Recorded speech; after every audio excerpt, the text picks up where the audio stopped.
Всем привет, дорогие друзья! Сегодня я готовлю нежный ленивый медовик без выпечки. Готовится из обычного печенья и воздушного сметанного крема с медом. Маленький секрет – с карамелизированным медом, что придает десерту тот самый насыщенный медовый вкус, словно у классического домашнего медовика. Рецепт очень простой и, я уверена, понравится всем. Для приготовления крема мне понадобится. Сначала я приготовлю очень интересную смесь для усиления медового вкуса. Включаю разогреваться сковородку, добавляю 2 столовые ложки меда от общего количества. Всего я использую для рецепта 140 граммов меда. Добавляю сливочное масло, разогреваю смесь. Фактически именно вот таким образом, когда мы готовим медовые коржи, мы подготавливаем смесь с маслом, с медом и с содой. И тогда у медовых коржей появляется вот такой очень приятный медовый аромат. То же самое я сейчас проделываю и с кремом. Готовлю такую же смесь. Когда все начинает закипать, добавляю соду. Четверть чайной ложки перемешиваю. Масса вот так хорошо пенится. Сейчас мне надо добиться такого легкого карамельного цвета. Все, плиту я выключаю. Пошел приятный такой аромат карамели. Сковородку снимаю с плиты. И оставляю эту смесь остыть. Я уже ее сняла с плиты, но она еще, как видите, продолжает пениться. Очень приятный получился цвет карамельный. После того, как смесь остыла до комнатной температуры, я продолжаю делать крем дальше. Всыпаю в миску со сметаной сахарную пудру. Сахарную пудру, конечно, корректируйте по вкусу. Добавляю оставшийся мед. Добавляю чайную ложку экстракта ванили. Можно использовать ванильный сахар. И добавляю остывшую медовую смесь. Можно сказать, такая медовая карамель.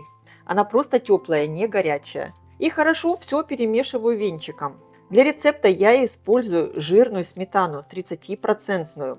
Если у вас сметана не такая жирная, вы можете ее просто отвесить. Я хорошо все перемешиваю венчиком. Если хотите, можно перемешать миксером.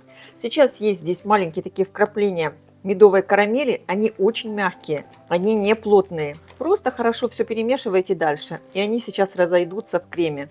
Вот такой в итоге карамельный медовый крем получился. Вот здесь у меня немножко капелек карамели не растворились. Я их прямо так и оставлю. Они очень мягкие. Вот посмотрите, карамель это очень мягкая, она прям вот размазывается. И она придаст просто невероятный вкус самому крему. Если хотите, конечно, вы можете просто все еще чуть больше перемешать, и все капельки карамели растворятся. Крем по вкусу просто великолепный, очень такой медовый и нежный. Уверена, приготовите его один раз и будете готовить такой крем для медовиков постоянно.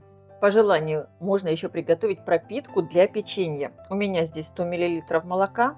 Добавляю еще такую чайную ложечку меда и хорошо перемешиваю. И сейчас я собираю торт. На тарелку я установила форму, диаметр 21 см. На дно выкладываю немного крема, распределяю его. Крем такой красивый, какой же он вкусный.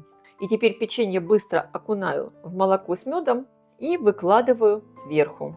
У меня печенье очень тоненькое, вот такое. Можно использовать любое бисквитное печенье или галетное, какое вам нравится. Вот эти пробелы между печеньем я заполнять не буду. Оставлю так. Просто следующий слой печенья я буду выкладывать внахлёст. Сейчас промазываю все кремом. Я не делаю слишком толстый слой крема. Хочу, чтобы получилось много слоев. Посмотрите, крем немного постоял, и карамель буквально вся уже разошлась. Выкладываю следующий слой печенья. Ну и понятно, таким образом я выкладываю все слои.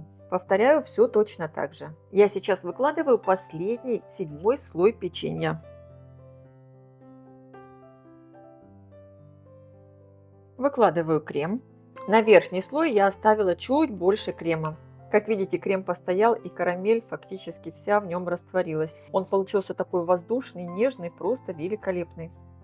Закрываю торт пленкой и отправляю для пропитки и стабилизации крема в холодильник часов на 6-8.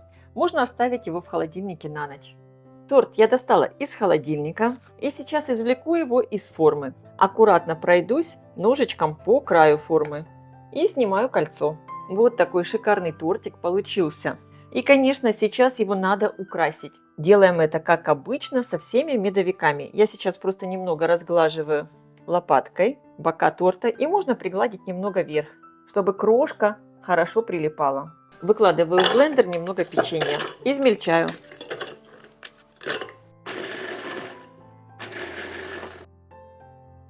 И присыпаю крошкой весь мой торт. И верх, и бока. Конечно, это самое традиционное украшение для медовиков. И самое простое. Вот такой великолепный торт. Медовик без выпечки получился. Все очень быстро и просто. И можно подавать его к столу. Этот торт практически невозможно отличить от традиционного медовика. Торт получился великолепный. Если вы не скажете, что здесь использовали печенье, никто даже не догадается. У него такой насыщенный медовый вкус. Обязательно приготовьте, это так вкусно.